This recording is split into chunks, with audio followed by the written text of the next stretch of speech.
ఎన్నికల కౌంటింగ్ అనంతరం ఈ కృష్ణా జిల్లాలో కానీ రాష్ట్రంలో అనేక మంది తెలుగుదేశం పార్టీ జనసేనకు సంబంధించినటువంటి నాయకులు కార్యకర్తలు వైఎస్ఆర్ కాంగ్రెస్ పార్టీ గ్రామ స్థాయి వార్డు స్థాయి మండల స్థాయి నియోజకవర్గ స్థాయి యాక్టివ్గా ఉండేటువంటి లీడర్స్ పైన ఉద్దేశపూర్వకంగా దాడులు చేస్తున్నారు. అదేవిధంగా వాళ్ళ ఇళ్ళకెళ్ళి ఇళ్ళు పగలు కొడతాం, కార్లు పగలు కొడతాం, అర్ధరాత్రులు వెళ్ళి వైఎస్ఆర్ కాంగ్రెస్ పార్టీ శ్రేణుల్ని భయపెట్టాలి, ఈ వైఎస్ఆర్ కాంగ్రెస్ పార్టీని డిస్టేజన్ చేయాలని చెప్పి పెద్ద ఎత్తున ప్రయత్నాలు చేస్తున్నారు. వాటిల్లో కొన్ని చోట్లయితే ఫిజికల్గా వ్యక్తుల మీద దాడులు చేయటం, కాళ్ళు ఇరక్కొడతాం, చేతులు ఇరక్కొడతాం, తల్ల బాగలు కొడతాం. అదేవిధంగా ఈ గ్రామాల్లో కానీ ఇక్కడ కానీ మీరు ఉండకూడదని చెప్పి వార్నింగ్లు ఇవ్వటం అనేక రకాలుగా చేస్తున్నారు. వీటికి ప్రత్యక్ష సాక్షులు పోలీసులు దగ్గర ఉండి వాళ్ళు కొడతంటే వీళ్ళు చూస్తూ నిలబడి ఎంజాయ్ చేస్తున్నారు. ఈరోజు మా దగ్గర పోలీసులు ప్రేక్షక పాత్ర వహించేటువంటి సన్నివేశాలు, తెలుగుదేశం పార్టీ అల్లరిమోకలు మా వాళ్ళ మీద దాడి చేస్తున్నటువంటి సన్నివేశాలు సీసీ ఫుటేజీలతో సహా ఫోటోలతో సహా మా దగ్గర ఉన్నాయి.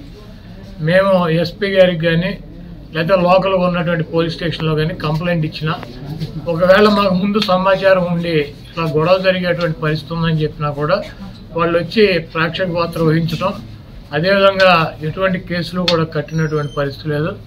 కాబట్టి మేము జిల్లా పార్టీ తరఫున మా దగ్గర ఉన్నటువంటి వీడియోగ్రాఫులతో ఫోటోగ్రాఫులతో హైకోర్టుకు వెళ్ళి ప్రైవేట్ కేసులు వేయాలని చెప్పి నిర్ణయించుకున్నాం. తప్పకుండా దాడులు చేసినటువంటి వాళ్ళే కాదు, దాడులు చేస్తుంటే చూస్తున్నటువంటి పోలీస్ వ్యవస్థ మీద కూడా కేసులు వేయటానికి సిద్ధంగా ఉన్నాం.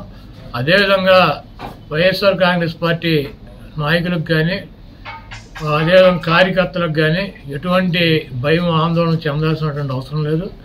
రేపు 2 రోజుల్లో జిల్లాలో ఉన్నటువంటి ముఖ్య నాయకులందరం కలిసి ప్రతి నియోజకవర్గానికి వెళ్ళి దాడులు చేసినటువంటి వాళ్ళ ఇళ్ళకెళ్ళి ధైర్యం చెప్పేటువంటి కార్యక్రమం చేస్తాం. కూడా మీరు ఎట్టి పరిస్థితుల్లోనూ కార్యకర్తలు కానీ నాయకులు కానీ జరుగుతున్నటువంటి దాడుల్ని మీరు చూస్తూ ఊరుకోవద్దు. పార్టీ అంతా యాక్టివ్గా ఉండి అందరూ ఒక వేదిక మీదకి వచ్చి వాటిని తిప్పి కొట్టాల్సిన అవసరం మన మీద ఉందని చెప్పి ఆయన కూడా చెప్పారు. కాబట్టి పోలీసు వ్యవస్థ ఒక అసమర్థమైనటువంటి వ్యవస్థగా ప్రేక్షక పాత్ర వహిస్తున్నటువంటి ఈ పోలీసు వ్యవస్థకి మరి మా నుంచి ఈ తెలుగుదేశం పార్టీ గోండాల నుంచి మా పార్టీ నాయకుల్ని కార్యకర్తల్ని కాపాడుకోవటానికి మేము కూడా 2 రోజుల్లో రోడ్డు మీదకి వచ్చి ఎక్కడైతే మా వాళ్ళ మీద దాడులు జరిగినాయో, ఎక్కడైతే మా వాళ్ళని ఇబ్బంది పెడుతున్నారో ఆ ప్రాంతానికి వెళ్తాం.